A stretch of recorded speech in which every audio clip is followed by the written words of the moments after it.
오늘 마태복음 25장 1절로 30절까지 말씀을 통하여서 그때의 천국은 이라는 제목으로 강의 이어가도록 하겠습니다. 우리가 그동안 마태복음 24장을 통하여 살펴본 것 같이 오늘 시작되어지는 25장에서도 인자의 때라는 이 주제 안에서 예수님의 말씀이 이어지고 있습니다. 여기 세 가지의 비유가 등장하는데요. 열 처녀 비유와 달란트 비유, 그리고 다시 인자가 오실 때 일어날 일들에 대해서 비유로 말씀하여 주십니다. 예수님께서 이렇게 비유를 통하여서 말씀하여 주시는 것은 그들 예수님의 말씀을 듣는 대상이 모두 죄인이기 때문입니다. 그들의 인식의 한계 안에서 설명을 하시고자 하기 위해서 예수님이 비유로 말씀하신다라는 것을 우리가 염두에 두어야 됩니다. 이런 하나님의 일하심과 당시 상황들을 염두에 두지 않으면 다른 해석들이 나올 수밖에 없습니다. 우리는 그동안 마태복음 24장과 25장에 예수님의 재림의 때로 이해해 왔습니다. 그리고 그때에 맞춰 우리가 무엇인가 준비해야 될 것처럼 여겨왔습니다. 그러나 아니다라는 것을 한 번 더 말씀드립니다. 로마서 5장 8절의 말씀입니다. 우리가 아직 죄인 되었을 때 그리스도께서 우리를 위하여 죽으심으로 하나님께서 우리에게 대한 자기의 사랑을 확증하셨느니라. 아멘. 우리가 구원에 대한 말씀을 나눌 때 그 핵심에 은혜라는 단어가 있습니다. 은혜란 전적인 하나님의 일하심, 하나님의 사역에 대해서 말하는 것으로 이런 하나님의 말씀 안에서 마태복음 24장과 25장의 말씀을 예수님의 초림이든 재림이든 상관없이 구원에 대한 초점을 맞춰보면 은혜로 받아야 된다라는 것에서 벗어나면 안 되는데 우리가 마치 준비가 되어져야 하거나 충성된 종이 돼야지 구원을 이루거나 혹은 받을 상이 따로 있다라고 여기면 이 은혜라는 마태복음 5장 로마서에서 말씀하시는 5장 8절에 말씀하시는 그 말씀에 비추어 볼 때 잘못된 것이다. 그래서 아닌 거예요. 그것을 초림으로 해석하든 재림으로 해석하든 우리가 뭔가를 해야만 하나님으로부터 받을 수 있는 것이 있다라고 여기는 것은요, 이 은혜라는 것에 맞지 않다. 그 하나님의 말씀에 맞지 않다. 제 얘기가 아니라 성경에 쓰여져 있는 하나님의 말씀에 맞지 않다. 그래서 이것을 예수님께서 아직 죄인된 제자들에게 설명하여 주시기 위해서 24장에 무엇이 등장하였습니까? 노아의 때가 등장했습니다. 인자의 때가 이 노아의 때와 같다라는 말씀을 하셨잖아요. 노아의 때가 무엇입니까? 창세기에 등장하는 노아의 이야기는요, 하나님의 구원의 사역에 대한 기록입니다. 하나님의 전적인 은혜를 입은 노아와 그 식구 외에는 그 누구도 자의적으로 행위로 인하거나 준비나 그런 여타의 것으로 구원받은 일은 없었다라는 것을 말씀하시는 거예요. 그러므로 밭에서 일하다 데려감을 받지 못한 사람이 따로 있는 것이 아니다. 맷돌질을 하고 있다가 데려감을 받고 버려둠을 당한 이가 따로 있는 것이 아니다. 오늘 비유에서도 열처녀에서 잔치에 들어가는 이가 따로 있고 들어가지 못하는 이가 따로 있는 것이 아니다. 칭찬받는 종이 따로 있고 칭찬받지 못하는 종이 따로 있다? 그런 것이 아니다. 그거예요, 그거.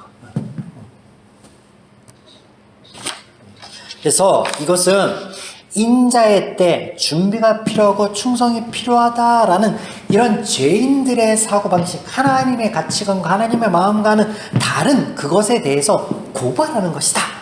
지난 강의 시간에 뒷부분에 언급해 드렸습니다. 살펴보겠습니다.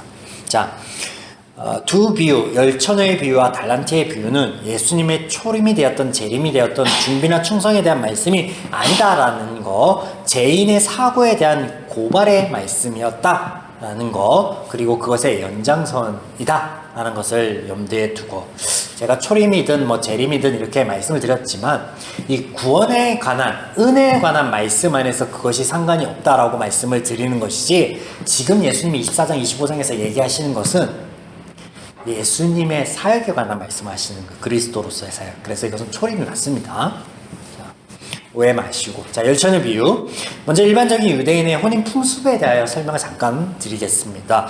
유대인의 혼인 풍습은 신랑이 신부의 집에 들러서 간단한 종교의식을 치른 후에 신부와 신부의 들러리들을 데리고 자기의 집, 즉 신랑의 집으로 와서 혼인잔치를 벌이는 것으로 시작되어집니다. 하지만 만약에 신랑의 집이 아주 먼 경우에는 신부의 집에서도 가끔 이 혼인잔치가 벌어지기도 합니다. 예외고 보통은 신랑의 집에서 한다. 아무튼 당시 유대 관습에 의하면 결혼식은 보통 해가 진 후에 시작이 되어지고, 이때 신부의 들러리들은 신부의 집 문 밖에 나가서 오는 신랑을 맞이하기 위해서 그 밤이니까 등불을 준비하고 언제 올지 모르니까 넉넉하게 기름을 준비한다. 이런 것이 그 당시에 이제 풍습인데 본문으로 돌아가서 이제 1절. 그때의 천국은 마치 등을 들고 신랑을 맞으러 나간 열처녀와 같다 하리니. 이 비유에서 보통 신랑을 예수님으로 그리고 열처녀를 신부로 생각하시는데 아닙니다. 앞서 설명드린 것처럼 신랑은 그렇다 쳐도 여기 열처녀는요 신부의 친구들 들러리예요. 예수님의 비유에서 이 신부의 들러리들 중 기름을 준비하지 못한 이들이 있고 준비한 이들이 있습니다. 그래서 신랑이 올 때 허겁지겁 준비하러 나갔다가 잔치에 들어가지 못하는 5명이 있습니다. 비유에, 예수님의 비유에. 11절에서 13절. 그 후에 남은 처녀들이 와서 이르되 주여 주여 우리에게 열어주소서. 대답하여 이르되 진실로 너희에게 이르노니 내가 너희를 알지 못하느니라 하였느니라. 그런즉 깨어있으라. 너희는 그날과 그때를 알지 못하느니라. 여기 예수님의 비유가 때를 따라 준비가 되어야 된다라고 끝나는 것 같으나 이것이 죄인의 시각과 가치관을 반영하는 것이라 했습니다. 그죠? 예수님이 지금 와 계세요. 근데 예수님을 그리스도로 인식하고 있지 못해요. 그리고 예수님이 왔을 때 준비된 자가 누가 있었어요? 뭐 굳이 억지로 끄집어내자면 하나님의 은혜로 인해서 예수님의 오심을 광야에서 선포한 요한 정도? 아무도 없었어요. 그럼 전부 다 지옥 가야지. 구원받으면 안 되잖아. 그런 얘기 아니죠. 그런 얘기 아니죠. 로마서 5장 8절의 말씀처럼 모두가 죄인일 때 예수님을 그리스도로 알지 못할 그때 예수님께서 구원 사역을 은혜로 베푸셨다라는 거예요. 노아 때와 마찬가지로 데려감을 받느니 잔치에 들어가는 이 들어가지 못하는 게 따로 있는 게 아니라 들어가는 이들만 있는 거예요. 죄인에 대한 사고를 탁 끄집어서 얘기하시는 거죠. 자, 달란트 비유 14절에서 15절. 또 어떤 사람이 타국에 갈 때에 그 종들을 불러 자기 소유를 맡김과 같으니 각각 그 재능대로 한 사람에게는 5달란트, 한 사람에게는 2달란트, 한 사람에게는 한 달란트를 주고 떠나니. 열처녀 비유와 이 비유도 마찬가지입니다. 여기 두 부류의 종들이 있습니다. 주인이 맡긴 달란트를 가지고 남겨서 칭찬을 받은 종과, 그리고 땅을 파고 묻어둬서 아무것도 하지 않은, 그래서 벌받는 종. 두 부류가 있는 것처럼, 앞서 열처녀의 두 부류가 있는 것처럼. 여기 세 번째 종과 주인의 대화, 비유로 말씀하시는 이 대목이 죄인의 가치관에 대한 고발이다. 이것을 염두에 두고 보시면 좋겠습니다. 24절에서 25절. 한 달란트 받았던 자는 와서 이르되 주인이여 당신은 굳은 사람이라 심은 데서 거두고 해치지 않은 데서 모으는 줄을 내가 알았으므로 두려워하여 나가서 당신의 달란트 땅에 감추어 두었나이다. 보소서 당신의 것을 가지셨나이다. 여기 세 번째 종이 무엇을 말하고 있는 거예요? 주인을 굳은 사람으로 봤다라는 거예요. 굳은 사람. 심지 않은 데서 거두고 해치지 않은 데서 모으는. 그래서 두려워서 감췄다라고 합니다. 괜히 주인이 맡긴 달란트를 가지고 장사를 하든 무엇을 하다가 잃어버리거나 손해가 되면 그러면 큰일 나겠구나 두려워했다라는 거예요. 그래서 나름 최선을 다했습니다. 손해는 나지 않았잖아요. 감추어서 잘 보관했잖아요. 그 누가 땅을 파가지고 가져갈까 얼마나 노심초사했겠습니까? 그렇지 않습니까? 근데 여기 주인의 반응입니다. 26절. 그 주인이 대답하여 이르되 악하고 게으른 종아 나는 심지 않은 데서 거두고 해치지 않은 데서 모으는 줄 내가 알았느냐. 이게 무슨 말이에요? 그 행동에 대해서 뭐라고 하는 게 아니라 지금 그 종의 인식 자체가 잘못되었다는 말을 하는 거예요. 나는 심지 않은 데서 걷거나 해치지 않은 데서 모으는 그런 나쁜 주인이 아니다라는 거예요.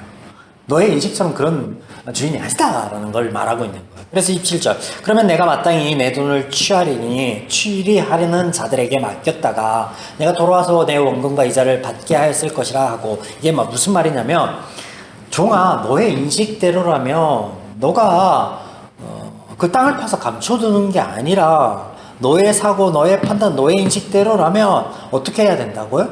이것을 너가 어떻게 하든 이익을 내기 위해서 해야 되지 않나? 나는 심지 않은 데서 거두고 해치지 않은 데서 모으는데 넌 내 거 가져다가 아무것도 안 하면은 그것 자체가 나한테 벌 받는 일이지 않겠느냐? 네가 생각한 대로라면, 그러면 감춰놓은 게 아니라 마땅히 빌려줘서 이자라도 받아서 뭔가를 남겨야 되지 않았느냐라고 얘기하는 거예요. 너의 인식대로라면.